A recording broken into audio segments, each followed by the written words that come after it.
So this is my iRobot i3 EVO.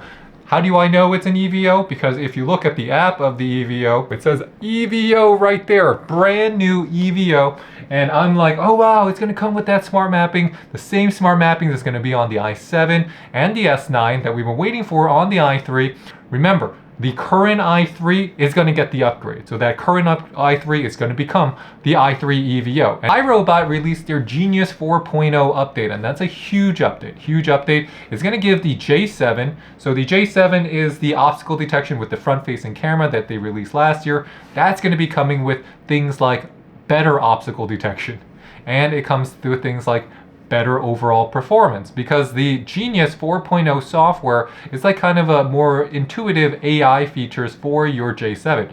But for the i3, it was bringing the smart mapping, which is the biggest improvement you could have made to the i3, since it doesn't come with the front-facing camera. You know, it doesn't come with the obstacle detection, but the onboard system and the motor and everything else is the same as the J7 pretty much, including the dual brush rolls on the bottom. The thing that's most disappointing about this is that with the smart mapping Imprint, you could assign each room in your house, and you can have it map out your floor. You can assign each room a name and then decide where you want it to go. But there's not going to be the option to have no-go zones. No-go zones are still exclusive to your J7 and your S9. So don't think this is coming with no-go zones. The i3 EVO is going to come with cleaning time estimates, so it's going to allow you to know how long it's going to take to vacuum that specific area. And it comes with a new feature. Actually, I wouldn't say it's a new feature, but it's a really cool feature. You have the ability to have it turn on and vacuum when you leave the house. So if you have GPS enabled, there is a feature on this inside of the menu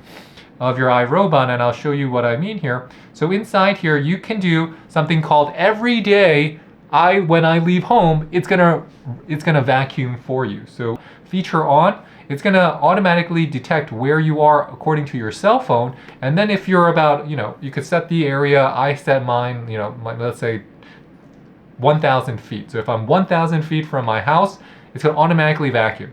And that's really cool, because that's the key feature I feel like a lot of people miss out on. The best thing about a RoboVacuum is not it vacuuming when you're home. The best thing about it is that it vacuums when you're not home. It comes with a new child and pet lock feature. So once you have that activated, your child or your pet can't come and just press the clean button and set it off. Finally, iRobot has also added Siri Support. So historically, you would be limited to Google Assistant or Amazon Alexa, but now you have Siri Support. So if you have an iPhone or you have an iPad, just ask Siri to assign your iRobot to do its thing. So you can say, hey Siri, have iRobot vacuum the entire home or vacuum everywhere, and it's going to go and finish its task, which is to vacuum everywhere. And that's some of the commands similar to what you would have experienced if you're on the Google Assistant or on the Amazon Alexa app. So all in all, I think the Genius 4.0 upgrade is really, really awesome. I think we're excited to test it out.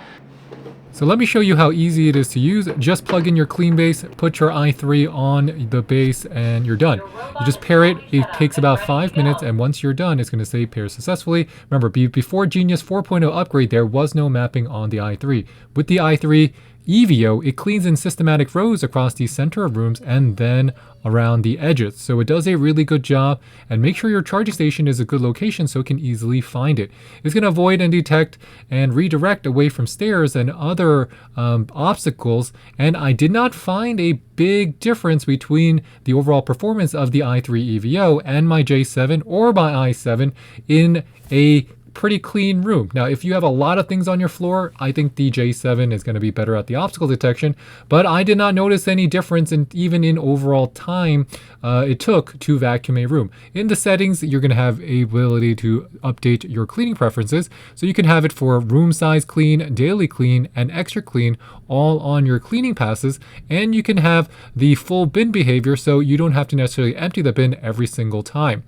You're going to also get access to things like your other settings in terms of the FAQ. So it teaches you everything you need to fully utilize your i3 EVO to the full potential. It's going to answer your questions, and it's going to give you some intuitive questions where it's going to say, hey, Did you know that you are vacuuming less? Maybe you want to vacuum more. And this is how easy it is to schedule a job. So we're going to schedule different types of job. This is for a new job where we can set it based on time limit. So instead of having it just vacuum the entire space, it's just going to vacuum for about 20 minutes, 30 minutes, however long you want it to vacuum.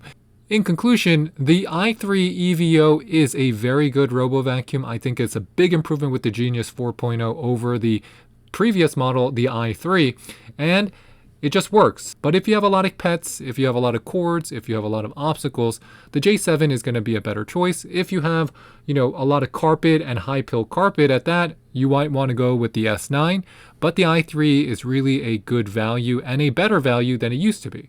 So with that, this is David with the French Glow signing off. I'll catch you next time. Peace out, everybody. We'll see you soon.